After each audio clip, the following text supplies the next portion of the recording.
Okay, 3, 2, and 1.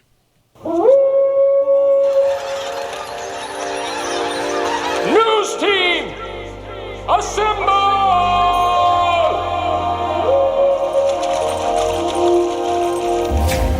It's back and bigger than ever. It's the unofficial 40 from Soonerscoop.com. Now, here's the entire Sooner Scoop crew. Carrie, Josh, Eddie, and Bob. All right, we are back. It is another edition of the unofficial 40 podcast from Soonerscoop.com. Josh, Eddie, Bob. Bob is working, and Carrie. Bob may be joining us here shortly. He's got some transcription issues he's working through. But we are here on a historic day. It is the day that Brent Venables was announced as Oklahoma's 23rd head football coach. Had a pep rally. I don't know what you would call it. Pep rally. Nope, you got it right. Pep rally introductory event early this morning, and then a media conference afterwards. And we're just back from the media conference. Got some little lunch in our bellies and raring to go. And Josh, let's start with you. You know Brent as well as anybody. You saw him. You had to be like me, Josh, in that, you're watching that stuff last night. You were seeing him get off the plane. There's part of you that's probably like, wow, I can't believe this is really happening. But also probably a part of you like, man, I'm really happy for him. I really wanted to separate the part of me that likes Brent just as a human being. I couldn't do it. Guys, I don't know about you. The video of him putting the hat on and that smile. Oh yeah, that's as genuine as that's ever gonna be. I'm like, that's a guy truly in love with his situation in life. I mean, that's what Brent. That's where he was. That's what he is. Like, he is. This is what he wanted. I mean, we talked about it all week, guys. We heard from multiple people. This was the job Brent wanted more than any other. He mentioned, Alabama didn't come call me, anything like that. I don't know if he probably does, but that's not important. He loves this job. He loves the Oklahoma community. He loves getting to be around Bob and having that kind of guy to bounce things off of. Like, a lot of the things that you wonder now if the previous regime bristled at somewhat feels like a near perfect fit for Brent. It's crazy. And I love hearing you guys talk about it because you guys were around Brent a lot more than I was. I was still in school. So, and I think just the immediate reaction from the former players has been almost in a way overwhelming by just how gung-ho everybody is about Brent Venables coming back to Norman. It's actually kind of, I don't know, it makes you feel a little bit differently than the Lincoln Riley era. And I guess it's easy to compare the two, but I just don't remember having this feeling 5 years ago. It was more like wonderment as opposed to, I don't know, I guess in a way I think Gabe and Teddy said it best. He's just one of them. I mean, he is Oklahoma football through and through. And I think that, there's going to be some parallels there. And obviously it's all going to come down to what you do on Saturdays, but it's just fascinating this entire week. And being at the airport last night, it was just, I can't remember ever being a part of something like that. It was very, I don't know. It was very cool. I think a lot of it is just knowing, who Brent was when he was the defensive coordinator at OU, and how much he cared about it. Like, how much he cares about everything. Like, he cares as much about, and at the time he cared as much about Oklahoma football as anybody possibly could. And, Josh knows this. Like, he hated the criticism, he hated the noise, and he hated the message boards. He hated, just anybody questioning that he wasn't trying to do his best, because he was. And it tore him apart, when people told him that he wasn't good enough. And, now that he's been at Clemson and won 2 national championships, now that he's a head coach at Oklahoma, I think the one thing, Josh, that I took from Brent speaking today is that he has an identity, and maybe it's a little different than we thought it was. You have to grow over a decade, and he has kind of a I'm trying to think of the right word for it, but he definitely has kind of like a code that he lives by. Oh, I don't think there's any question. I mean, we were talking about it before we started that there is absolutely some elements of, what I was hearing from Brent today that I was like, wow, that surprises me. As a guy that I covered and, knew to whatever degree you want to say, for 10 years, you're like, okay, that's not quite what I would have expected him to say there. But I don't think there's any question, that there is absolutely some things he is, we always, people love to talk about Bob Stoops being a product of Bill Snyder and Steve Spurrier and kind of being some sort of muddled mix of the two. Right. And I think with Brent, it's obvious. There's Bill Snyder, there's Bob Stoops, and there's now there's a little bit now of Dabo Dabo Swinney. Swinney. Yeah. I mean, yeah, like there really is that element. At the same time. I'm terrible at that. But no, I mean he is he's like I said, it was interesting. It wasn't the stock and barrel kind of, just the basics that I thought I was going to get. It was very very unique. I mean, like he had some answers that I just didn't anticipate, and one of them was to the question you asked, Harry, that I thought was a very telling, kind of Q&A moment. Well, I just asked him, and I think it goes to what everybody's been thinking lately, which is, what is this program? What is the OU football program? Is it about individual achievement, or is it about winning championships? And I think you have to be, I think it's skewed a little bit towards the individual achievement. And I think that's just the day and age that we live in. When you have all these personal trainers, your parents are that much more involved. I mean, guys, how many times have we seen over this last season parents going online and voicing displeasure about the way that their kids were being used? Oh, I mean, that used to be the kind of thing, the Twitter thing to do. Now it's become just the players. Like they've just cut out the middleman. Like if I've got an issue, I'm just going to go ahead and lay it on out there. I mean, we've all seen, Latrell McCutcheon's tweet today. Let's go the cup half full in the support of Chip Viney. So, there's stuff like that out there. And I think that is going to be very interesting because, Kerry, you're absolutely right. You said something, and I think in ways I don't remember that part and didn't notice it as much because I wasn't, a beat guy. But with Brent, I mean, the way he's always carried it on his shoulders when people are, people don't think he's doing enough or it's good enough or whatever, however you want to term that. I think it'll be interesting to see because, I mean, at some point, no matter how good you are, Nick Saban is out of the honeymoon period. Like everybody's honeymoon period ends at some point. It'll be interesting to see how that goes once that day comes. I mean, when something doesn't go the way OU fans want it to. If things fail under Brent Venables, it's not going to be because he doesn't care or, isn't putting his entire effort into everything that they're doing down there. I think that's one thing that struck out is it's just like, I don't think that his passion for the University of Oklahoma is fake. No, it's not. Makes sense. No, as opposed to not at all. TBOW, who is a little baby back bitch. I mean, here's the thing. Here's the thing with me. It's like, okay, Lincoln was a little too much new school and he kind of pretended to be old school. But, it's just like with the undisciplined play on the field. Had me fooled. Like eventually it started showing off on the field with all the penalties. And it just was a program that no one was holding anyone's feet to the fire. That's not going to be a problem with Brent. And he is a great recruiter. But the question is, if you have that more old school attitude, how's that going to play on the recruiting trail? I don't know. I mean, that's the biggest question here, I think, out of all the questions that we have after today. Isn't that kind of all about balancing it out with the people that he puts around him and his staff? But you guys remember this, like when Lincoln's bringing in all these 5 stars, people on the board, they're like, how mad I am about Bob's, we get who we're supposed to get here thing that he always threw out. Like, that's essentially, Brent's going to carry that tradition on. Like, look, there may be a 5-star out there, but we think he's too self-centered and worried about himself more than being a good teammate, so we're just not going to deal with it. I mean, he literally said that today. Oh, and don't get me wrong. Whereas Josh, Lincoln would never turn that guy down.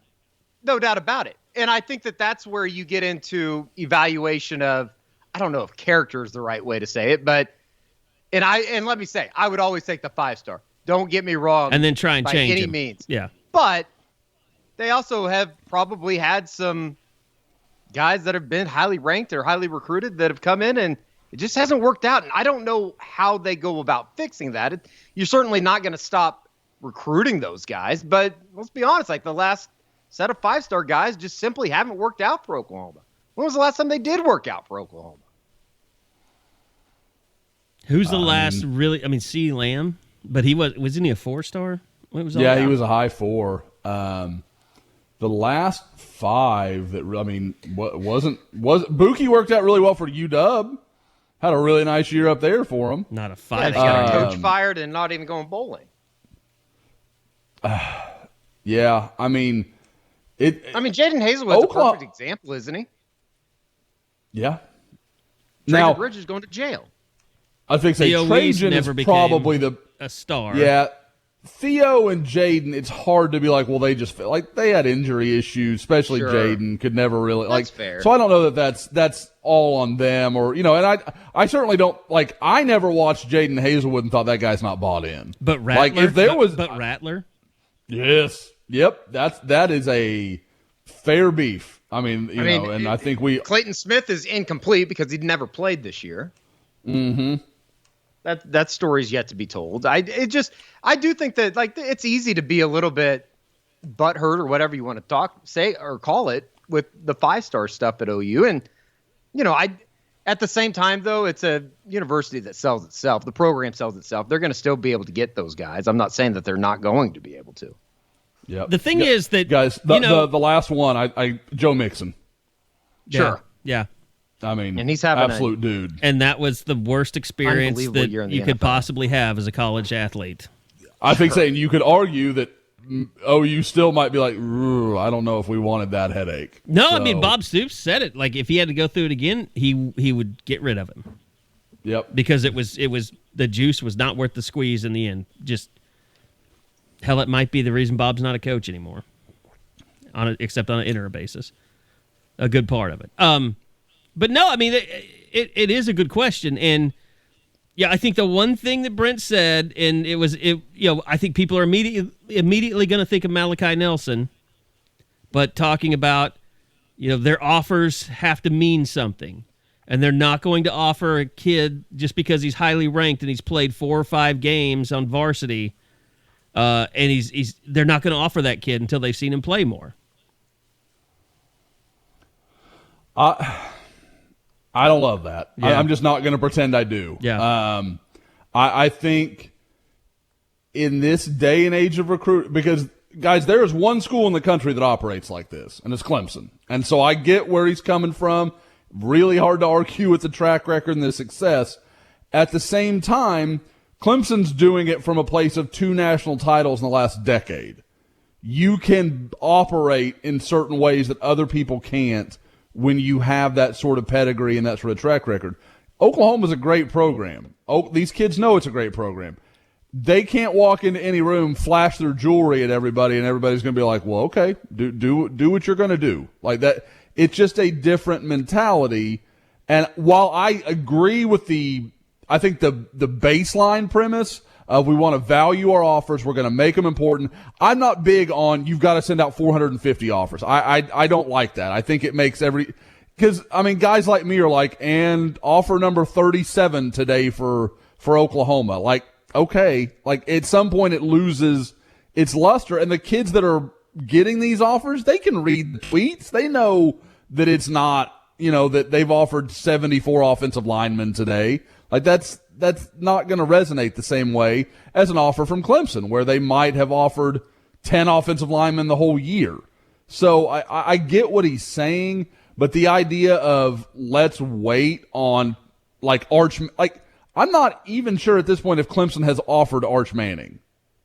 I mean, what are we talking about here? Like, there's just setting a rule to set the rule, and then there's like, okay, this has value. That feels like yeah, but Arch Manning. Yeah, I mean, you saw that video where like Arch Manning was on campus, and then Dabo Swinney walked right by him, and then somebody said, "Hey, you just walked by Arch Manning." They have, by the way. Okay, and then he turns around and just kisses his ass. I mean, that's probably before they offered him, but I mean, still, it's not like they may not officially offer, but they treat them like they have to have them. Now, what I do really like, and we can get into the whole spiel of it, but when he talked about the mega camps, I know that upset some people, and I don't necessarily really disagree. Upset? Well, upset's not right. You're right. Not upset. Josh. He upset Josh. That's what he meant to say. I think I think in almost anything, this isn't just, this is I guess you'd say a basic philosophy. When you're just saying we're not going to do things because of X, that always makes me leery. Like, why don't we just see? Why don't we let it play out? There's no inherent harm in the mega camp. Like, if you don't want to go, if you don't like the roster of players that are there, great. Don't waste your time. Or if there's a guy that he's the only reason you'd go, but you need to see him come to campus before you're going to spend your staff's time going to recruit him, I'm fine with that too. But just blanket statements, that's I don't know. I feel like that gets into pretty dangerous territory. I guess mega camps are different in the Southeast because my understanding of a mega camp is it's a lot of kids that would be evaluated talent, like kids that might be 3 stars, trying to get out there and turn some heads. I mean, those camps are run by smaller schools, Texas State or Memphis or whatever, and then everybody kind of converges on them, trying to find kind of some diamonds in the rough. I don't really look at mega camps the way that Brent was describing him, so maybe there's just maybe he's referring to something different. I don't know. What I am wondering is if it's more of we don't want to go to the camp where there's 37 schools and 600 kids. The satellite camps that OU did in Dallas for years, guys, or San Antonio, where you guys saw like Robert Barnes get offered and Chris Robinson get offered. So, like, those are, I don't think that's what he's talking about. And I think that can be useful because Oklahoma can really sit there and watch a guy. Yeah. Again, when you're at one of these mega camps and, there's a bunch of kids with like T-shirts on. It was the Chris Robinson versus the Sean Robinson day, right? Like, yeah, you're exactly right. They evaluated both of those. One was at South Grand Prairie. The other was like at Capel or something. Let's see. Chris was at Mesquite Horn. Mesquite Horn, yeah. And Sean, at that point, was he at Geyer? He moved around. I think that was before he went to Geyer. Yeah, I can't. Yeah, I think you're right. Where was he? But he is, for people that don't know, he became the TCU quarterback and just he wasn't good enough. Yeah. And then we all know Chris Robinson is one of the biggest disasters of all time at quarterback. Brent Venables talking about recruiting your own problems. I mean, that is. It's a good quote. Chris, yeah, that is. It is. And I mean, he's not wrong. Like, that's what I'm saying. Like, there are degrees of what he said that I totally agree with and really liked. But there was just a few things where I'm like, man, I don't ever like a blanket idea of we're not doing this. Okay. Like, whatever, I guess. I mean, I'd rather not lose out on a 5-star kid because I wanted to wait 6 months to offer him just to be, 100% sure. I'd rather not lose out on him than, what do you gain from it? I don't know what you win in we waited longest to offer someone or our offers mean the most. Like, I don't know about that. Like, I don't feel like you're getting I don't know the juice is worth the squeeze, I guess I'd say. Eddie, the only other thing I heard today that might be the worst thing that we heard today, and I believe it was our own Bob Prisbillo that did it. It was you know what I'm talking about? It happened at the very end of the press conference. I think Bob told Brent he has to unlock his Twitter account. Oh, I did hear that. Yeah, and Brent said, and Brent said, I have to. I don't have to do anything. He goes, do I? Like, he goes, do I? And I was like, oh, no, don't say that, Brent. Like, that sounds bad. He like, did it with a smile. It was fun. Yeah, but then I had to introduce Bob to Brent. I don't think that thing's as getting working unlocked. for us. I don't think it's getting unlocked. Man, how do you have a locked Twitter account as a head coach? That's Well, he's only been a head coach for like 8 hours. That's a bad look, man. Man, you guys are ready to kill Venables. I know. I feel like we're being really negative, and I loved a lot. Like, I walked out of there thinking he's going to win 7 national titles. I love the energy. I love what he brings. I love just too big what he wants the program to be. I'm too big a proponent of social media, I guess. I place way too much. I don't know. I place a lot of importance on social media. I just do. See, and you know what? I think I'm like going kind of the other way. I don't think that shit matters anymore. I really don't. I think it's important. I think you need to participate in it. I mean, Josh and I had this conversation over the phone, I think this morning, wasn't it? Yeah. Yep. Like, okay, so to me, it's not a good time to tell people what Lincoln Riley did that was good, but I'm going to anyway. So, to me, this was the genius of Lincoln Riley, as far as social media went. The eyeball emoji. Bitch. Say whatever you want. I don't care, except for the personal stuff. We'll get it. Well, I'll do my separate pot on that. We've uncovered some stuff. So, stop it. I don't need those DMs anymore, please. I'm sick of getting those DMs. Is this true? Anyway. If I get those text messages one more time, I might lose it. It's so awful. The same ones over and over. Yes, exactly. So, I mean, here was the genius of Lincoln Riley, in my estimation. He used social media as a way to gain trust and a level of closeness to his biggest recruits, because when he would put that eyeball emoji out, he put that out after the kid privately committed to him and knowing that his public announcement was down the road. Yet that kid didn't make a public announcement. Nobody knew except for he and Lincoln. He put those eyeballs out there, and it caused this firestorm of interest. And the kid was like, wow, look at all these people that care. And they have no idea that the kid just committed to Lincoln Riley. But it's like it formed this bond between Lincoln and the player. And it made the 3-star feel like the 5-star because the fans don't know don't know who it is. I mean, Malachi Nelson could just as easily be a 3-star wide receiver from West Texas. Yeah. And I mean, it was genius. And it solidified a bond between those two. And it was almost like, you told me you're committed. Look at all the people that we told. They're expecting this, so you got to follow through. It was genius. I mean, it just was. I'm sorry. Like, nobody had ever done that before that I know of. The only one I know that was doing it before him was one of your guys, man, Summy. Was he? He had the yes sir, the thumbs up. When he was with the Ags, yeah. Yep, yeah. He had. That's the only one I really remember that was that prevalent with it. He was. But man, you're right.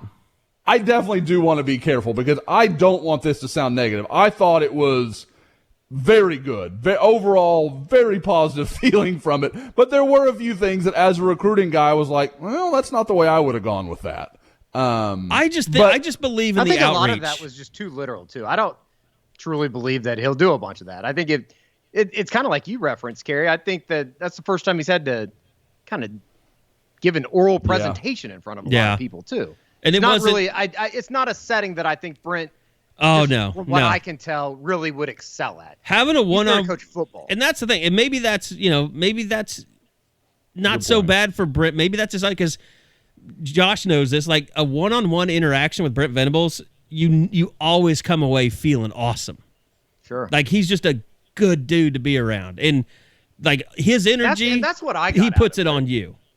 That's kind of what I got out of it. I think he is going to flourish just as far as being able to develop relationships, and we'll see. I mean, it's very obvious that anybody that has a connection back to him.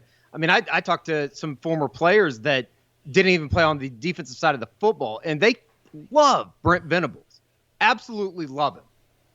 I find the alumni reaction to be completely, and let's be honest, I think it's because they were kind of pushed out of the program a little bit by the last guy.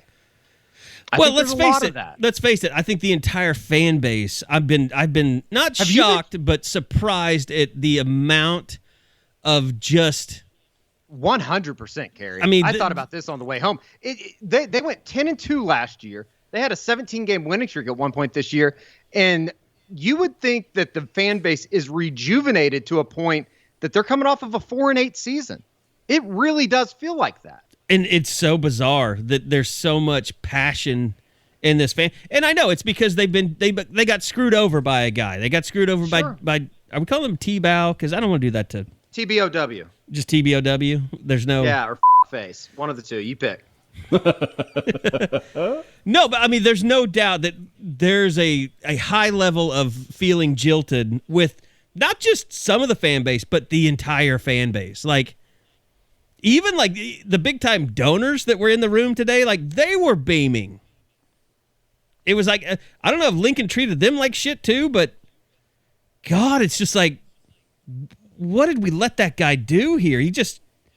He was. It is like everybody's been, I don't know. I was talking to somebody that works not on the athletic side, somebody else, but it was like, I made the comment, it's like everybody can breathe again. And he's like, Eddie, you have no idea. And I was just like, I don't know. It's just shocking to me. Maybe the depths that it went. I think it's more and more looking like it's a divorce that's working out for both parties. We'll see. We'll see how it works on Saturdays. It's just very strange to me, Kerry. I heard someone say it, and I thought it was really, and maybe you guys have heard somebody say something similar too. I don't even remember where I read it. I'd love to give them credit. I think it was just a Twitter profile that had said something to me, and it was basically like Lincoln Riley took over the job, definitely improved the talent, improved the recruiting, and he inherited a good team and made it more talented over time. But what he maybe didn't realize he inherited was a culture. And maybe because he just kind of got that, he never understood how to set that, like how to keep that there and how to nurture continue. It. Yeah, yeah. And I think there's some validity in that. Talking to people, I don't want to say like I knew it then. I'm not trying to say that. Talking to people after the fact, there's just almost this feeling like there was some rot inside that just needed to be washed away. And you look at what happened this season where you just have players that look disinterested and just kind of. Josh, remember like after the Texas game, how fascinated Eddie was by Caleb Williams and the way he interacted with people on the sideline, in the huddle, with the defense. Like, Caleb Williams showed us kind of the spark that was missing in OU football that didn't have with Spencer Rattler. Like, Spencer Rattler just seemed like he was there. Like, you didn't feel his presence. Caleb Williams came in and he had a presence that you felt, and that it kind of just wafted over the entire team. And maybe it's not just because Caleb is such a big personality, which he is, but also the lack thereof from so many around him. Well, I mean, should we stay right there and talk about? Everybody's going to be talking about, Brent heading out on the recruiting trail, and rightfully so, with the signing day coming up in about a week. But his most important recruit might be in that locker room, right? What's going to be interesting, and I mean, on the surface, just like apples to apples, yes. Because, guys, I mean, how does that team hope for more than 8 wins next year without Caleb Williams? Like, I can think of but with what we know of the roster and coaching staff as it is currently built, I don't know how you get past that point. They're going to have some serious problems offensively, learning a new defense, going to be learning a new scheme offensively, even for the guys that are returning. That's daunting. That's a lot to go through. Well, and here's the thing. If you can keep Caleb Williams, great. Mm-hmm. If you can't, there is a decent plan B out there, and that's Dylan Gabriel. That's where I'm going. If you have Jeff Lebby. Mm-hmm. If you get Jeff Lebby, then it all kind of Lebby should give you credibility. And guess what? For people that don't know, Dylan Gabriel looks a lot like Baker Mayfield. Do you mean Like as a player? Just the way he throws the football. Okay. I mean, he slings that thing around. He's impressive. No, he and I know, we can get into some of the stuff beyond just Brent's hiring, but talking to some people, I mean, he was at Ole Miss this weekend with, hanging out with Jeff Lebby. And I'm told that I don't even know. I mean, it sounds like as much as he is in Lebby's camp, that basically wherever Lebby goes, if he has a quarterback opening, Dylan Gabriel's going to walk through it. Well, it sounds kind of the same way with Arch Manning in Ole Miss. Like Lebby is the guy that he loves. God. Could OU do this twice in the matter of like 3 years where they lose the presumptive 5-star quarterback and then just go replace him with the other one? Like that couldn't possibly happen again.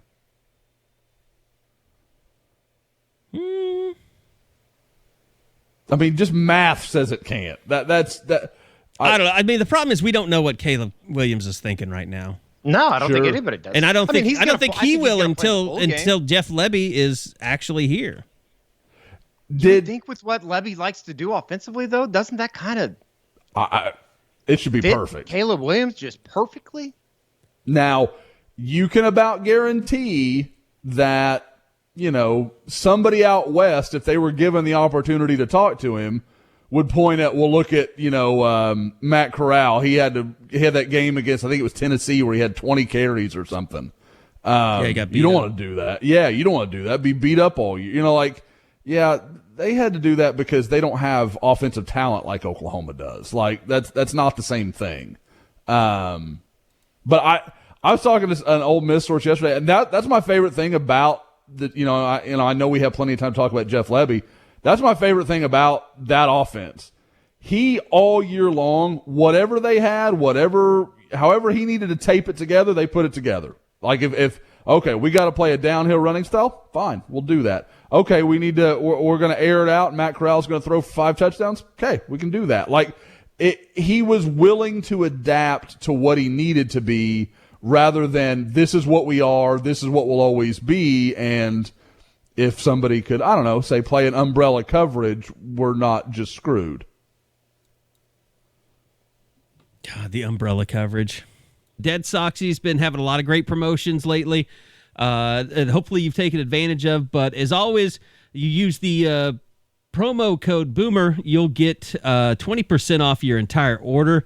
Also, they've got the Holiday 20 going on right now for 20% off site-wide. So go check them out. Great socks. They've been featured in some of the biggest men's magazines, GQ, Men's Journal, Men's Health, Forbes, Esquire. Just a great product. And with the weather getting a little bit warmer or a little bit cooler, you want to check out some boardroom socks, and nothing better than the Oklahoma collection. You get those Maker Bayfields. Those are back in stock finally. And also 3 other new college offerings from them for Oklahoma fans. You got the State, and that's a really cool sock as well. And then the wagon wheels, the schooner wheels. Check them all out. Great sponsor, great friends of the program. DeadSoxy.com. DeadSoxy.com, as always, stay soxy.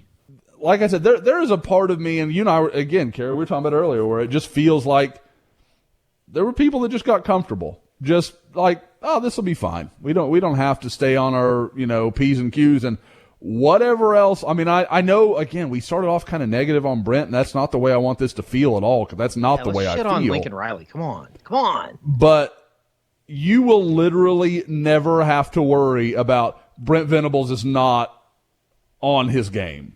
No. Like, it may not go his way. He's not going to win every game. That's not what I'm saying. But you will never have to worry about him not being locked into what's going on. I look, yeah, and I think this is what I'm kind of saying here is, yeah, I'd like to see, things be a little bit more modern in recruiting instead of, everything I heard today from Brent was pretty old school. I mean, pretty hardline, this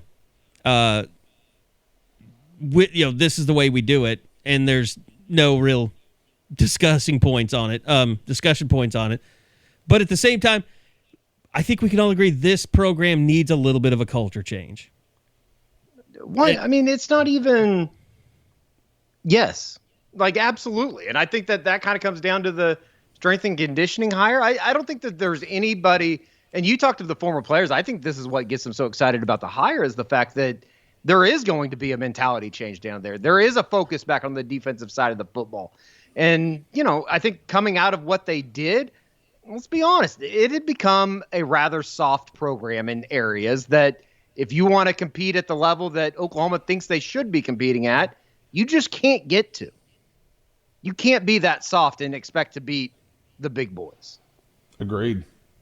I mean, it is. It may take a couple years. Losing Lincoln Riley by way of losing Benny Wiley is maybe the best thing that's ever happened to this football program. Hey, you guys remember I said it a week ago. There is a part of me that feels this can be better for OU. And Brent is a guy that I thought could fit. And part of it is it's S&C. Like OU's got to get the right guy. That hire has got to be right. Because I don't think the average fan knows when you're talking about the guys that those players spend the most time around with accumulatively through a year. It's the S&C guys. It's not even close. Yeah.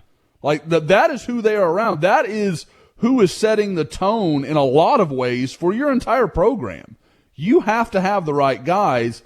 And I'm not going to say I don't know anything about this, but when we talk to guys like Spacemon and some of the guys that we trust, there were questions that needed to be asked. And considering who followed Lincoln Riley out west, they were never going to be asked.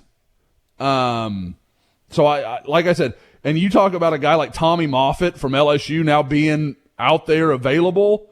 I don't know that that's the way Brent goes, but good Lord, talk about an option that's just one of the most respected guys in the country in that position. Yeah, that's the name everybody brings up, but sure. My point being, it may not be my him. point being, Yeah. Brent knows what he wants in a strength conditioning coach. I mean, he's going to get the right people in there to do what he believes should be done. What he did, what he was used to with Schmitty, what he was used to at Clemson. It's just like the personality, we talked about. He's brought some of Dabo's personality back with him. He's bringing. I'm sure his strength and conditioning ideas have evolved over the years, and he's going to find the right person to do it the right way. I mean, that's another one. I mean, I know the ex-players like Gabe Eichert and Teddy Lehman, all those guys, very critical of Benny Wiley because he was nothing like Jerry Schmidt, and that it was about keeping the guys happy more than it was about pushing them to their limits. Brent's going to be the guy that believes in pushing people to their limits. He just is. That's just who he is. So I don't think anybody needs to worry about. I would have loved to ask him that question today. Unfortunately, I only get one question in press conferences like that now. But I would love to ask him about his ideas on strength and conditioning and what his philosophy is now. Guess what? We'll get to it eventually. But I'm not worried about it. Guys, some breaking news just hit. Breaking news. We need a sounder. We have breaking news? Not huge. Just interesting. It'll be interesting for OU fans to follow. Keon Sabb, a 4-star safety that has long been committed to Clemson, just announced his decommitment. Ooh, Brent's about that life. I like it. Brent Venables was down at IMG last week. So this is an IMG guy. They had a couple of IMG commitments. So I'm not – I believe he visited Michigan for the Ohio State game. So I'm not saying like, oh, he's going to go to Oklahoma. But maybe it opens the door a little bit. Maybe OU could get him in next weekend for an official or something. Just, okay, come take a look. See what you think. There's some other breaking news out of the college football world as well. Is this about Jeremiah Hall being pissed off at you? He's not pissed off at me. Look at your tweets. What? Oh, I see it. Jamar Kane expected to join Lincoln Riley's staff at USC. He must have not been offered a job. Because I think, judging by who else is at USC,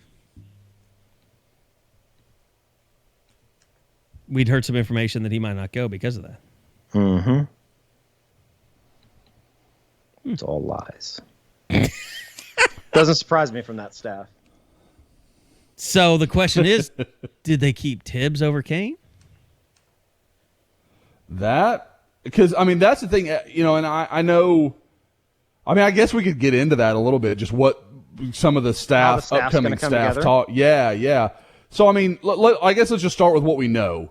We know DeMarco Murray's going to be there. We know Bill Bedenbaugh's going to be there. We know Joe John Finley, and we know Cale Gundy. I assume Cale Gundy is receivers coach. That just makes sense to me. Defensively, there's questions, and you don't know how much, because I mean, that's where obviously Brent's going to want to put a lot of his stamp on it. He knows he's got good guys on the offensive side of the ball, and he does on defense too. It's just, that's more his baby. He's going to have more of a strong feel on that, and I think he knows where he wants to go offensively. With Jeff Levy, I think we all expect that hire to be official in the next 24 hours or so. That seems imminent. But there's been a lot of talk, and I've heard it repeated even from, our Clemson site and some other people.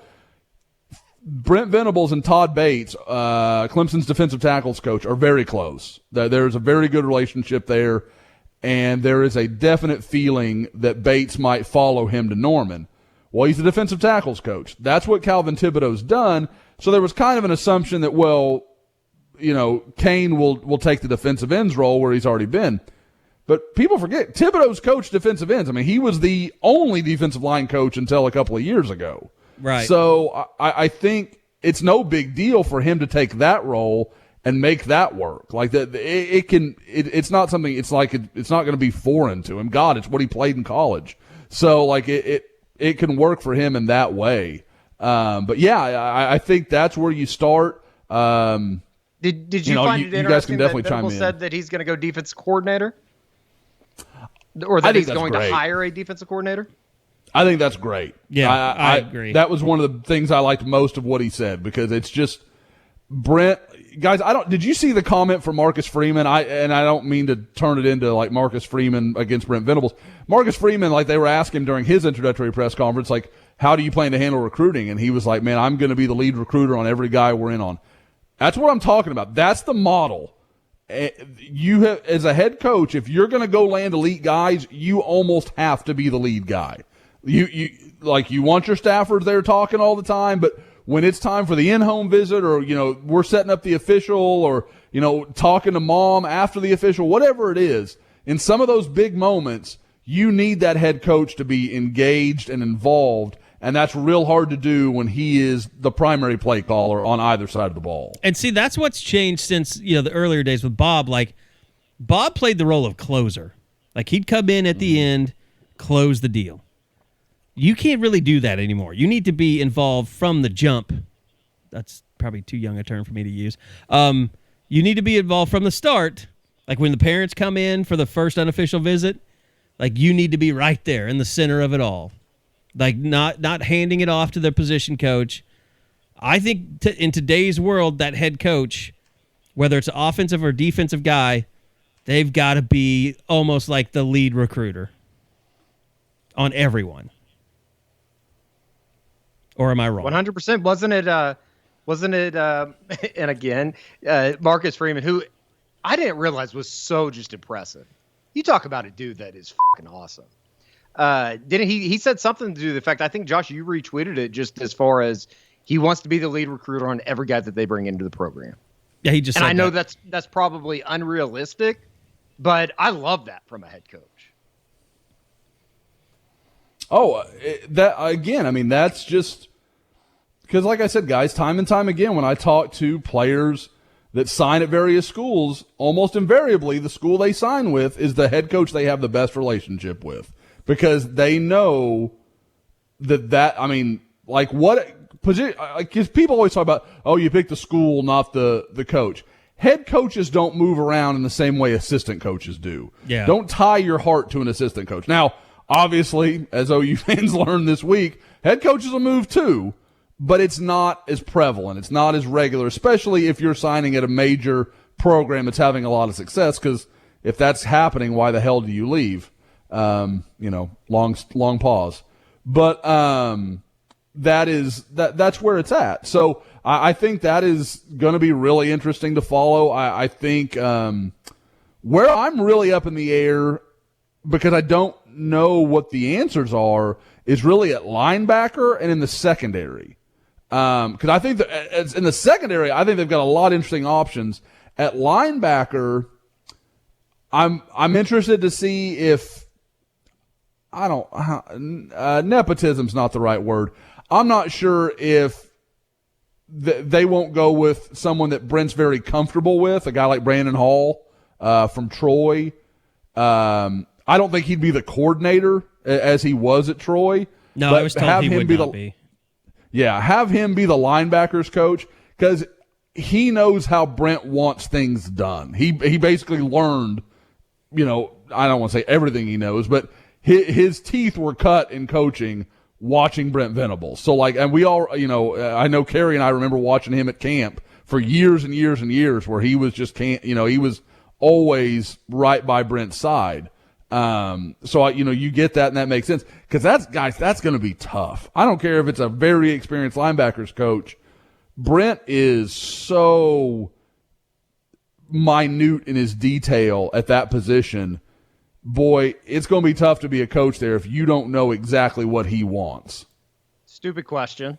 Would he not do it himself? And see, that's what I thought. I mean, if you're a head coach, you can still be a position coach. That's pretty common, actually. Yeah, it's not crazy. He could do that. I mean, would you trade in, I guess, what I'm asking is, and I guess Brandon Hall could come in and do the same thing, but would Venables maybe help at linebacker, and then that opens up Brandon Hall to also work at special teams? Sure. Yeah. That's a good point. And he has a history of special teams. Yep, that's a great point, Eddie. You could absolutely go that way with it. I guess I just honestly, once he said I'm going to hire a defensive coordinator, I was like, okay, he's head coach. I just went that direction with it. But you're absolutely right. There's no reason that couldn't work. And defensive back, I know Aaron Fletcher's the name that you put on the board, Josh. Makes a lot of sense. Previous relationship with Gentry Williams. Although you wouldn't hire somebody just because of one relationship, but it seems like he's one of the bright stars in the game right now in the defensive backfield. Yeah, you talk about him being a guy that came up through the Texas high school ranks, coached at DeSoto, coached at Lancaster, coached at Dallas Carter. I mean, you talk about an area of Texas, kind of that just south of Dallas area. I mean, you got good connections there. You can land a lot of elite DBs. I mean, you're talking about guys like DeMontre Hurst, Jeff Okuda. I mean, you can, we could go on for a while about all the dudes from that area that have gone to major success at the college level. So him to have those relationships could be very big. I've been given the impression he would absolutely be interested in that job if Oklahoma wanted to go in that direction. Also brought up Torian Gray, Florida's cornerbacks coach, or was under Dan Mullen. I'm sorry, I've got him listed at Florida. He's at South Carolina. I've got a picture of him up in Florida, and I just realized that my notes are wrong, or my listing of his staff position has him as Florida's defensive backs coach. He's actually at South Carolina right now under Jane Beamer. But, I mean, this is a guy, you talk about coach some dudes. I mean, he's got multiple first-round picks in his background. He's done a lot of good things. He's also been fairly transient. I mean, so I don't know where, how Brent would value that. Is that going to bother him that this is a guy that, may be there for a year or two and is going to move on to something different almost instantly? I don't know if that bothers him or if it's just best guy for the job and move forward. I am absolutely zaprudering this team meeting photo with Brent Venables that they released. Well, they all walked over right afterwards today. I know, but I'm looking to see, I don't see Jamar Cain in this photo. So that might have happened before, now that news is coming out. I wondered because I had heard reports of some other guys, and I know Eddie and Bob and I and you as well, Kerry, had talked about it, kind of what coaches were there, what coaches weren't, and he's the only one I know of that wasn't. Caleb Williams looks like the most disinterested person in the room at this team meeting. I can see Delarian Turner yelling Isaiah Thomas right behind him. They look very interested in what's being said. Justin Broyles looks very interested in what's being said. Caleb Williams, I think, is on his phone. Well, that doesn't bode well. He's probably reading Sooner Scoop. Oh, he should be. Is my coach hired yet? Has Jeff Levy been hired? I really want to talk to Levy. Sure.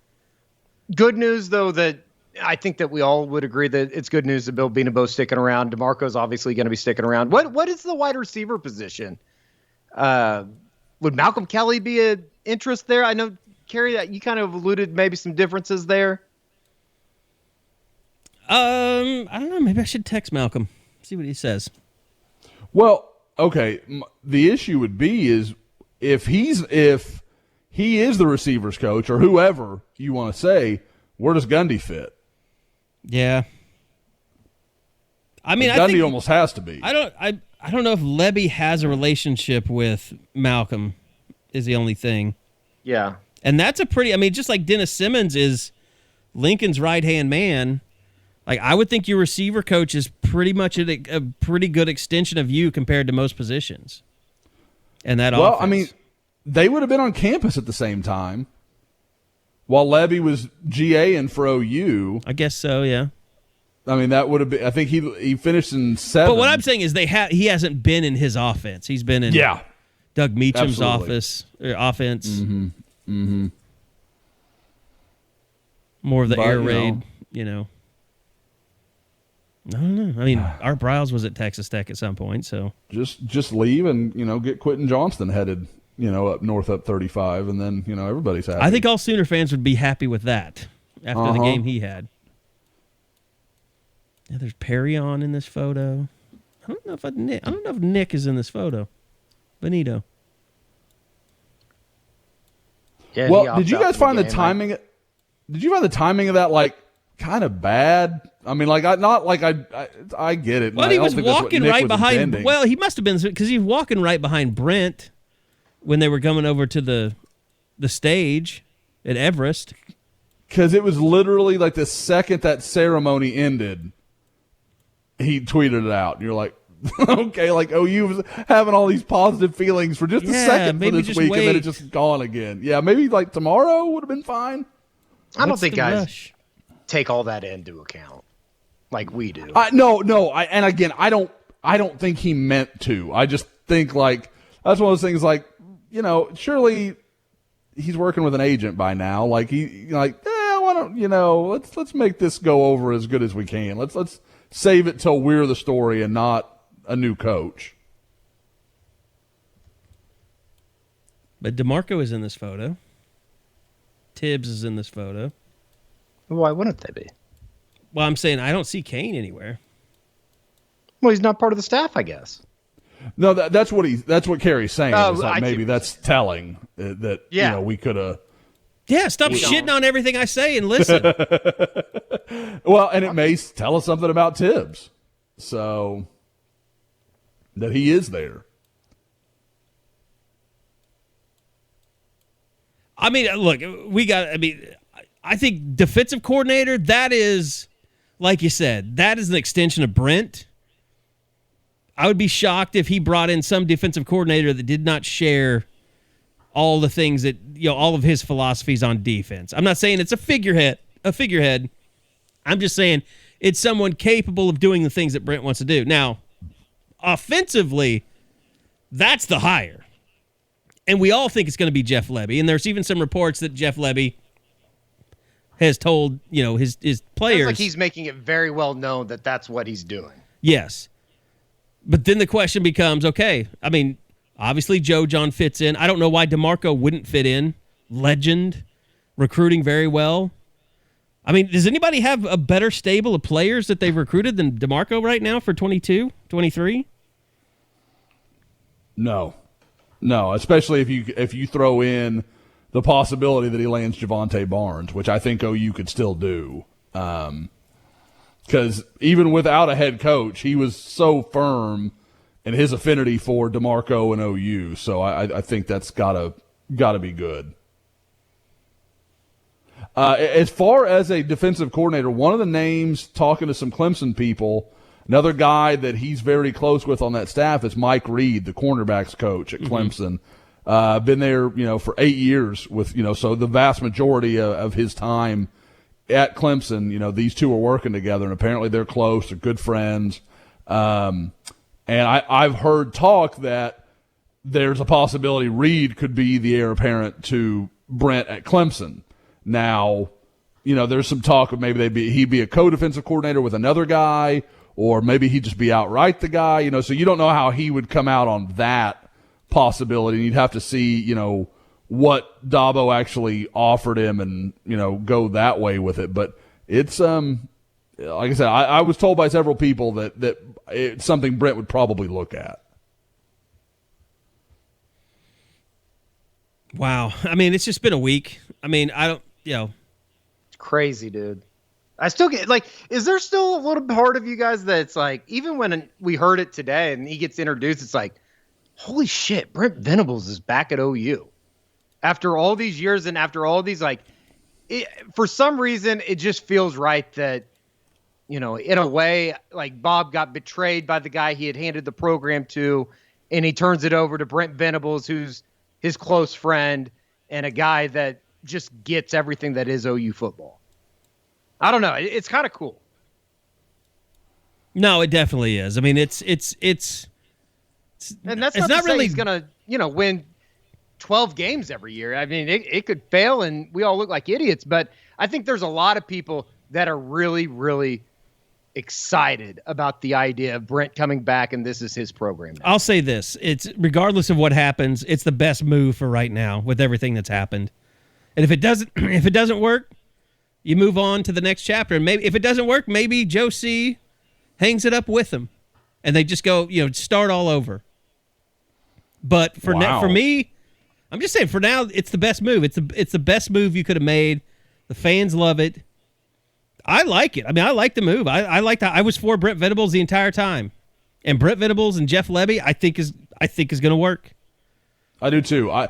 The thing I would say about the hire is it's just I struggle to see a way in which it fails. It may not be. I don't know if it's going to bring national titles raining down from the heavens, but I don't see any way that it's bad. I would just be very surprised if there's not very strong levels of success. To me, the only question is there a dip because of the changeover and the players that leave? Is there going to be a dip?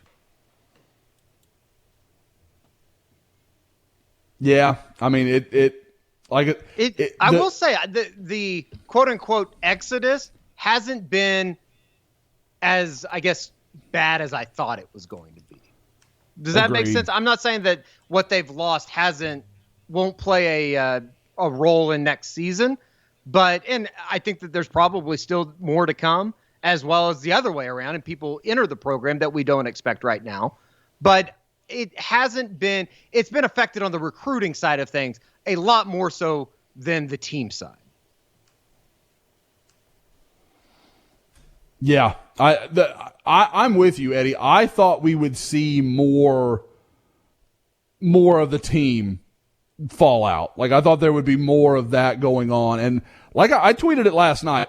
Once that team got around Brent, I thought the bloodletting would just stop. I mean, he has that kind of personality that guys are going to be like, man, I want to play for this dude. I mean, you guys saw that tweet from Caleb Kelly. I'm dying to play for this guy. I'd love to play for this guy. And that's, I mean, going back 20 years, that's what people say. I mean, guys, read the responses of the Clemson players, Xavier Thomas, hardest working guy I've ever met. That kind of, there's just such a respect that he gets from everybody that I mean, you just can't fake that. Kids see through that crap if it's not real. And Brent's just genuine in who he is. And, like I said, I'll be very surprised if much more happens in the portal. Now, Caleb Williams, he's kind of almost like a separate entity. But sure, if he'll hang around till Lebby's there, you talk to people that Lebby has a lot of the, I mean, I'm not saying the same qualities, but is definitely a guy that people respond to and like. I definitely think, too, that, it's going to be interesting to see how they present this. I don't know. I guess the case for staying at Oklahoma.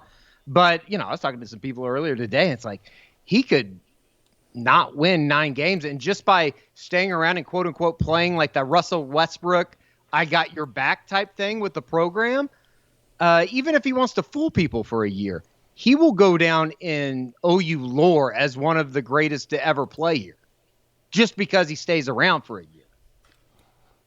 Agreed. That he it's an stuck it out interesting now. sell for a kid that I think we all three agree definitely gets it to a certain extent, that maybe a maturity level that maybe some others don't have. So I do find that to be interesting. I don't think and I think we've seen already that he's not going to make a rash decision. I think so, exactly. If he was going to just do it for, like if it was just done, he'd have done it. Like there'd be no reason not to. So I think that's incredibly interesting. And again, if he stays around, he plays in the bowl. If nothing else, Levy's got a month around him, or whoever the OC is going to be has a month around him to just kind of get to know him, get familiar, build some comfort with the kid. And again, the thing that helps OU more than anything is that USC has a functional young quarterback already on campus. By the way, I think we're probably all getting stuff on the phone. It's probably about time to wrap a little bit, but just real quick. You saw kind of some of the early photos from inside Everest, and you're like, "Oh, what a kind of a rinky-dink looking thing." I thought what they did today was look fantastic, Eddie. What they're able to pull off in a few days' time inside Just Everest. the whole presentation of what they put together. Yeah. Yeah, and I for what it was last night over at Max Westheimer, that was pretty impressive. That whole thing kind of coming together, and the presentation that they put, or the welcoming party that they put together for Brent and his family. It was really cool. I think that there's a lot of people that kind of tugs at your heartstring a little bit. That it's ended up like this and turned out probably the best that I think anybody could have imagined in the course of 7 days. So yeah, it was really cool, and good job by everybody, including my bus bro, Joe Castiglione. I love that he gave you some shout out for, bitch, I'm at the bus stop. I mean, that was pretty funny. We talked about it at the basketball game a couple weeks ago, or last week. So it was awesome. And by the way, I just want to throw this out there before we close out. Like, I am not being skeptical of Brent Venables. I'm just saying it's different, and it's a little, it's just what we're used to. We got to get used to it. We got to get used to who Brent Venables is. And what Oklahoma football is going to be moving forward. Is it fair to say that, like, this is the first coaching change in that when Riley got handed the keys to the castle, he was basically just an extension of what that Stoops era was. Exactly. And kind of what you talked about earlier, like the culture that was there. This is honest to God, like, it's a change. And I think that it's going to be fairly interesting, with an entire basically new defensive staff. Just kind of how different everything is over the course of the first year and under a new staff. And obviously it's going to start with the SEC hire when they get it going here during the summer. I guess they'll have spring ball first, but you know what I mean. Yeah, Lincoln moved into a house that had just been renovated. Literally, like his office had just been renovated. An entire wing was brand new. And they're like, okay, this is a house we've had for a while, but we just upgraded it. So here you can move into it. Brent is kind of coming into a situation where he's going to tear down some walls and rebuild some stuff. Yeah, you almost have to. And I think that there'd be some people that say that they probably need that, He's going to put his stamp on this program, and it's a program that isn't run the way that he wants to run one. That's what the thing is. And I think it's a little scary for anyone. It's like, well, they were close. Like, just tweak things a little bit. You were close. Just tweak it. I think you got to have, more of a tear down, even though it was okay. I mean, just to build it back up, and maybe it's better once it's rebuilt. Maybe it's more stable, more, maybe, and it was interesting today too. We haven't talked about this, but he made several references to moving from the Big 12 to the SEC, which he's mindful of. And it also let you know, like, he understands the challenge of this, and he's willing to accept it. Which I don't know if that's a slight shot at Riley or not. I thought there were multiple, particularly at the public rally, whatever we want to call it, the pep rally, whatever. I'll go back through it too. Maybe we can highlight them all on the unofficial 40 if we do it this week. There were some subtle digs just about commitment and some things that Joe Harris said that were just like, yeah, that's definitely a dig at Lincoln Riley. Not giving him a key to the palace too is a little. That 100% is a dig. Did you see that Katie McFarland tweeted out a picture? Yes. They completely covered up Lincoln Riley. Yes. Uh-huh. So awesome. I love the pettiness. There's no guys, doubt that, like, don't you think that all of this too was just a little bit of a you to Lincoln Riley? 100%. All of it. Yeah, I mean, not 100%. all of it, but a lot. I mean, that was in mind. 100%. I just can't get over the imagery of Lincoln Riley landing in Southern California and Brent Venables landing in Norman. Yeah. Like, Lincoln's like, hi, pilot, like, and shakes his hand and walks off to the side. Brent Venables has got like a damn pep rally happening on the tarmac. It was pretty incredible. I mean, it was crazy. The whole idea still of Riley and how he's going to handle media in a way is just completely fascinating to me. Because again, I was talking to somebody today before the press conference, and it's shocking to even some of them that for a guy that, you know, you basically had to pull teeth to just even get to talk in front of a camera. Now he's going to be in Hollywood. It's wild. But that's why he's TBOW. Guys, I did want to say, we were talking earlier about, like, you know, once these guys, you know, and it was me. I said something like, if once Brent's in the room with these guys, a lot of these guys are going to buy in. They're going to believe in what he's telling them. He has that kind of energy, that kind of juice. I will say, at the same time, when Carrie's talking about, you know, this program hasn't been run in the way Brent would run it, I completely agree. I think there's going to be some guys that leave, and it'll be fairly mutual. Like, let's call it that. Like, I think there's going to be some guys that are like, going to be nope, processed. I'm not in it for that. Yeah. Yep. And like Brent said, I mean, you recruit your own problems. Like, he's going to be like, okay, if this is not what you want, we don't want you either. I mean, I would just say don't be the parent that calls Brent to complain about how many catches your kid didn't make last year. That's not what he really. Go ahead and you might want to just enter the portal. Like, as a parent, unless maybe stick yourself with text only. So, like, great game, coach, or, you know, love seeing him out there. Like, and it can't be more than like 5 words. Like, it's got to be very brief, or just no. Just don't send anything. Don't call. None of the above. And I mean, if it's a certain way, there might be kids that quit in the summer because of the strength and conditioning. Oh, that would be awesome. That's what they need. But I mean, Get at the same country time, club culture out of there. the same time, you need a roster next year. You still need a roster. So no, I get it. It's kind of exciting. This week has been a lot of work, but at the same time, I've been telling people, it's like, we don't expect to do this again for a long time. I think at Oklahoma, you don't normally expect to cover a coaching search. It's been wild. There's been some like eye-opening moments where it's like, oh shit, I guess people really do go through all this stuff. I started in 2001. It took me 20 years to have my first real coaching search. And it's just funny that it went full circle back to the guy that probably from day one, everybody goes, yep, it's going to be Brent Venables. By the way, I want to remind everybody, we do have our Scoop 50 special going on right now, half price off of a annual subscription. We've had a lot of people signing up with that promotion, so that is available to you. If you've been a long-time pod listener and wonder, okay, what the crap is up with Sooner Scoop? Like, why do I need to be on there?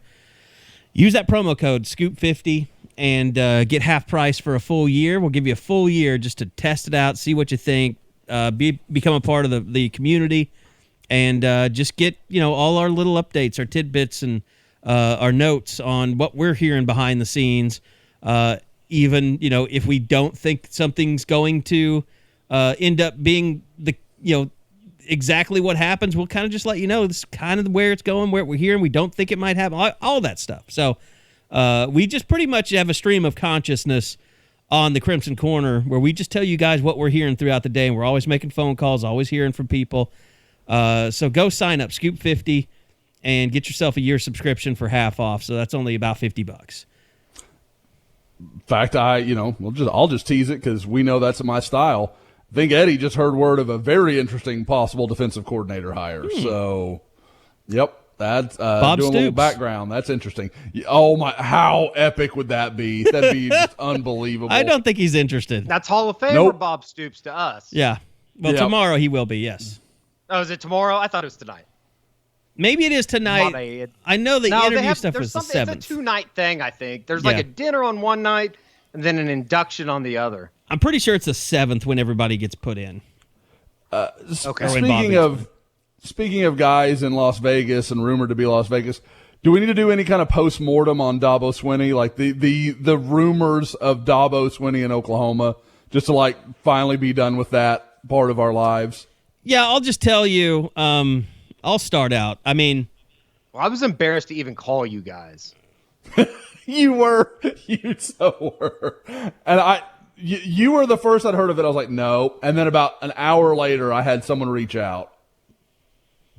and that was the thing. We just kept hearing it from all these different places, and it wasn't like dudes DMing us. Like that's no, it's not like legitimate people inside, inside departments and things like that. Like just kept telling us things like this keeps popping up. Like keep an eye on it. And trust me, you know how many times we had to hear that before we finally put it down on paper or, on message board paper, fake paper? It was like you put on the board, Gary. It was like, it's literally, that was the conversation that we were having. I know this sounds stupid, but I'm going to tell you what we need. I know this sounds stupid. Don't hurt us, please. Oh, it was absolutely like the guy in the old movies, like hat in hand, like head down, like I'm really sorry I'm having to do this, but this is what it is, like it just at some point we just had to at least acknowledge it. I don't think we ever thought it was credible. No, and I will say that I think there was more hope, and not even about hope because I'm not much of a Dabo Swinney fan to begin with, but it was like, okay, I guess I could warm up to this idea if this shit happens. And it's kind of like we go back to the Stoops thing all the time. It's like we have to check every rumor that is out there because you never know if something actually happens. By the way, did have funny little walk-off stories with Joe C. after it was over today. And I'll say, like Eddie, you kind of commented on this, but the photo of them going into Brent Venables' lake house, Joe C. and Zach Selman, and I think it was Tim Headington, and who was the other guy with him? Oh, Joe Harris, President Harris. Yeah.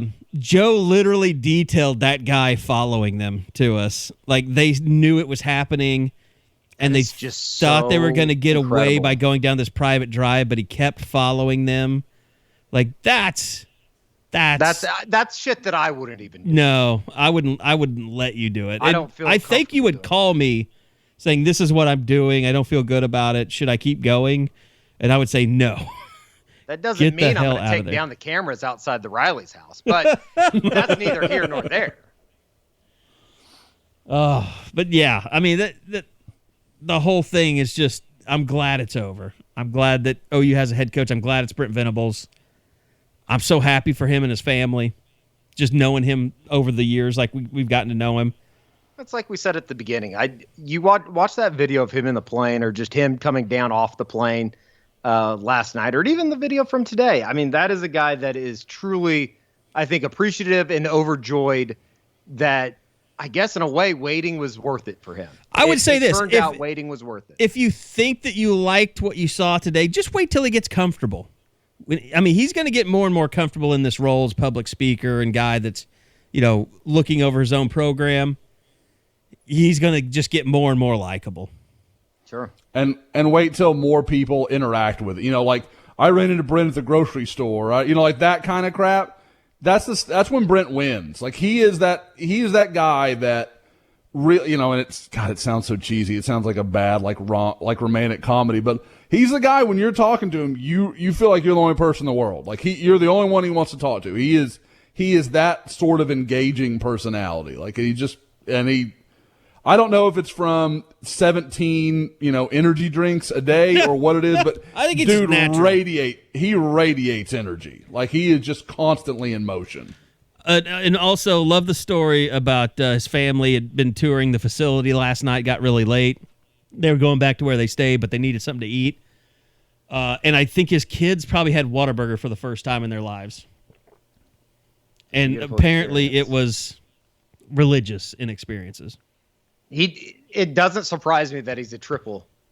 I know. He that said guy. triple cheeseburger. I was like, man, that's psychotic. Like, I can I don't barely even get the finish a triple. double. I mean, and if I do get a double, I feel horrible afterwards. I know. Dude. It's like, it's just, there's something between a single and a double. Maybe you just need to get the Whataburger Junior double. I need like a 1/2. Yeah. I mean, there's, it's just my stomach, man. It's not a double, but it's not a single. It's something in between. A double is so much food. I mean, they got here late too. I can't imagine how late they landed at 9:47 last night. Yeah. so late. I got out of there at 11 and the lady was just like, "Are you guys going to leave anytime soon?" It's like, "Yeah, we can probably get out of here. I understand." Ugh. They were awesome though. Everybody that was up there was awesome about it. By the way, Jeff Lebby, a Dead Soxy guy. So we'll have something to talk about with him. Thanks to Dead Soxy. Maybe Dead Soxy can turn some socks over to Jeff Lebby, as well as I think Joe Harris probably needs some socks. He always has some nice sock game. Send it over to the Panther. We'll see what we can do. All right, guys. Any last words before we get out of here? No, that's a no. All right. Thanks to everybody for listening. We'll be back again soon. Since it's Monday, I'm sure we'll have more to talk about after the hirings are been made official on the staff and strength and conditioning, and lots of recruiting news to come. That's really what you want to sign up for right now on Sooner Scoop using that promo code Scoop50 because we're going to be finding out who's coming, who's staying, who was coming that you didn't know was coming, maybe some Clemson transfers, things like that. It's going to be an exciting time on the website. So I know everybody's sick of the coaching search. Here comes the fun part. It's leading up to signing day. At some point we're going to sleep, but look, we don't care. If you keep signing up, we keep staying up, and we keep going. So thanks everybody for listening, and we'll see you back here real soon on another edition of the Unofficial 40 podcast from Soonerscoop.com.